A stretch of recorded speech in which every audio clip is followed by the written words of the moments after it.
Salam les gars, je vous souhaite la bienvenue dans cette nouvelle vidéo où nous allons essayer de parler de ce match qui arrive, ce match qui nous intéresse tous entre la France et l'Espagne pour les demi-finales de l'Euro 2024.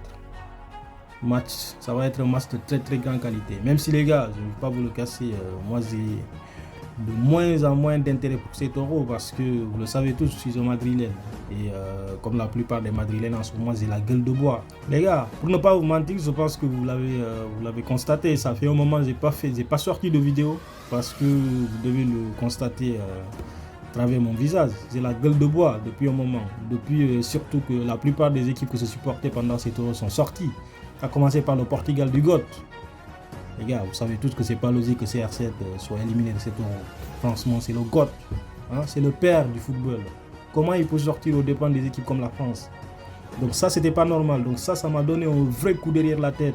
Parce que moi, j'ai pris des congés. J'ai pris des congés pour regarder cet Euro. J'ai pris des congés pour regarder des joueurs comme CR7, comme Arda Güler, comme Bellingham, comme autres. Et aussi pour la Copa, pour regarder Vinicius. Et vous avez vu que Vinicius et le Brésil sont sortis de la Copa. Donc qu'est-ce que je vais faire? Moi qui prends des congés pour regarder des mecs comme ça. Et là, on se retrouve dans des bails où c'est des équipes comme les Pays-Bas, la France. Bon, l'Espagne, je ne les calculais pas trop, mais on dirait que c'est la meilleure équipe de l'Euro, hein, l'Espagne. Donc voilà quoi. En tout cas, c'était très difficile parce que moi, je comptais sur en tout cas la présence sur le dernier carré des équipes comme le Portugal, l'Angleterre, bien sûr. Bon, ils sont là, même si on voit qu'ils n'ont pas le meilleur football de cette compétition. En tout cas, je ne vois pas l'Angleterre gagner, mais tout est possible. Donc, on ne sait jamais. Mais je suis content pour l'Angleterre parce qu'il y a Bellingham qui est là et qui essaie de faire de son mieux pour aider son équipe à remporter la coupe. Donc ça, c'est une très belle nouvelle pour l'Angleterre. Ensuite, la Turquie, ils avaient toutes les chances de se retrouver en demi-finale. En plus, ils réalisaient un très bon match contre les Pays-Bas, avec une masterclass carrément, on peut le dire, d'Arda Güler. Mais bon, malheureusement, défense très mauvaise derrière, qui a coûté la qualification à la Turquie. Et du coup, voilà quoi, c'est les Pays-Bas qui sont en demi-finale. Et ça aussi, ça m'a mis un deuxième coup derrière la tête. C'était le vendredi, franchement, c'était l'un des pires vendredis de ma vie. Je pouvais rien faire, les gars, je pouvais rien faire. Donc voilà, maintenant on se retrouve dans un dernier carré où on aura la France qui joue contre l'Espagne. D'ailleurs, on parle de ce match-là ici. Je vais faire un petit avant-match parce que je vous dis, la plupart des personnes qui vont essayer, en tout cas qui vont donner leur avis sur ce match, pensent que l'Espagne va s'en sortir. La plupart des commentateurs foot, des youtubeurs, voilà. Tout le monde donne la victoire à l'Espagne. Mais moi, je ne vois pas le match là de ce côté-là. Voilà. Je pense que la France, c'est le pire tirage pour l'Espagne. Certes, c'est vrai, l'Espagne est meilleure. Pas sur le papier, mais en termes de jeu, ce qu'ils produisent depuis le début de cet Euro. Parce que moi, si vous voulez mon avis, moi, voilà, l'équipe que je pensais qu'elle allait gagner l'Euro, c'était l'Allemagne. D'ailleurs, j'avais oublié de le mentionner tout à l'heure, l'Allemagne aussi, quand ils sont sortis, ça m'a traumatisé parce que je voulais que Kroos remporte ce trophée pour partir en retraite avec peut-être un ballon d'or. Mais malheureusement, ça s'est pas fait. Bon, on n'y peut rien, c'est comme ça. Voilà, donc je disais que la plupart des personnes pensent que l'Espagne va abraiser la France et qui vont facilement se qualifier en finale. Mais moi, je le vois pas comme ça. Je pense que la France, c'est le pur tirage pour l'Espagne. Pourquoi je le dis? Parce que jusque-là, l'Espagne a joué des équipes soit qui laissaient beaucoup d'espace derrière, les équipes type l'Allemagne, même si ce n'était pas le cas du vendredi dernier. Mais c'était plus des équipes comme ça. Par exemple, la Croatie, qui laissait beaucoup d'espace, voilà, donc qui jouait aussi au ballon. Mais là, l'Espagne aura affaire à une équipe comme la France. Une équipe qui mise sur les contre-attaques, sur des jeux rapides, comme Dembélé, comme Mbappé. Et au milieu, une équipe qui a un milieu difficilement bougeable, quoi. Qui joue sur le physique, avec Kanté, avec Tchouaméni. Et avec une ligne défensive quand même, quoi qu'on en dise, c'est la meilleure de la compétition, la ligne défensive de l'équipe de France. Je crois qu'ils n'ont encaissé qu'un seul but depuis là.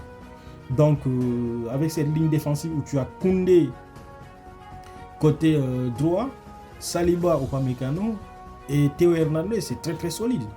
C'est très rapide. Donc pour des gens comme Nico Williams et Lamine Yamal, ça ne sera pas du pain béni pour eux. Hein. Parce que justement ces joueurs-là aimaient avoir des 1 contre 1 à jouer. Mais là ça va être difficile parce que Nico il aura Koundé plus forcément Griezmann et parfois Kamavinga ou Tchouaméni qui viendra aider. Et le petit Yamal de l'autre côté, il aura Théo Hernandez qui est très très rapide, qui est en fusée on peut le dire. Avec Kanté, N'Golo Kanté, vous connaissez qui viendra aider. Donc franchement, je pense que l'Espagne va se casser les dents. Ils vont attaquer, ils ne réussiront pas à créer des choses, ils ne réussiront pas à marquer. Et derrière, ils se feront punir par des joueurs comme Dembélé. Voilà. Même si Dembélé, voilà, c'est pas le joueur le plus efficace au monde, mais néanmoins, pour faire la différence, on peut compter sur lui. En 1 contre 1, pour prendre la vitesse. Si Dembélé fait face à des joueurs comme Laporte ou Nacho, c'est qu'ils ne sont pas très rapides, franchement ça peut être compliqué. De même que de l'autre côté avec Mbappé. Vous savez que Carvalho ne sera pas là. Donc je pense que ça va être très difficile pour l'Espagne, qui est la meilleure équipe. Je le dis encore pour les gens qui ne m'écoutent pas bien. Donc je pense que l'Espagne est la meilleure équipe de cet Euro. Je ne supporte pas l'Espagne.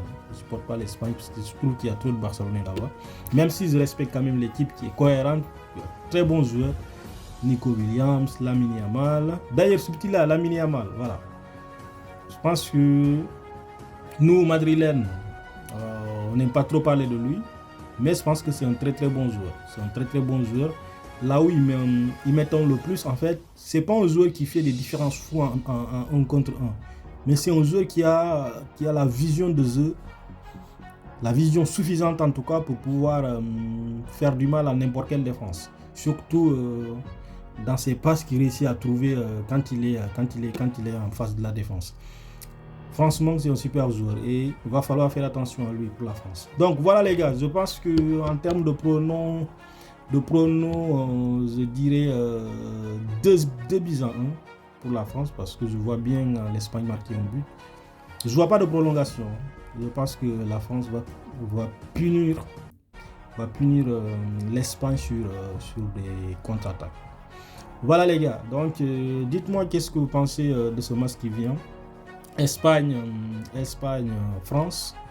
Donnez-moi vos pronoms dans les commentaires et puis on verra bien après le match. Moi je vous ai donné mon pronom. Et puis c'est vrai, vous ne pouvez pas en tenir compte parce que depuis le début de l'Euro, je donne des pronoms.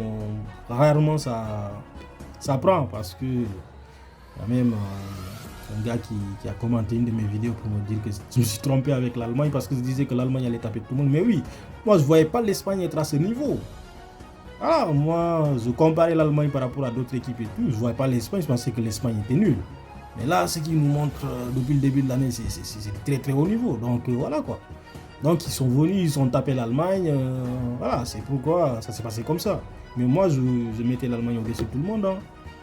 Au-dessus de tout le monde, quand je dis au-dessus de tout le monde, c'était l'Angleterre, la France, le Portugal un peu. Je ne voyais pas l'Espagne. Je ne voyais pas l'Espagne dans les 4 favoris pour cet Euro. Donc ils sont bien débrouillés, on va dire. L'Espagne propose le meilleur jeu. Tactiquement, ils sont bien en place. Ils ont des ailiers un peu folles. Morata, qui n'est pas un crack, mais quand même qui fait le boulot. Et ils ont Dani Olmo, ce joueur qui me surprend beaucoup. Surtout dans ce match contre l'Allemagne. Je pense qu'ils ont gagné le match parce que... Il y a aussi Fabien Ruiz, qui est devenu Zidane, qu'on ne reconnaît plus. Le gars qui était au PSG, qui n'arrivait même pas à faire un contrôle. Donc voilà, les gars, excusez-moi de me tromper quand je dis que l'Espagne ne faisait pas partie des favoris. Parce que moi, des joueurs comme Fabien Ruiz, voilà, franchement, excusez-moi, moi je ne pensais pas que ça allait faire quelque chose à l'Euro, quoi.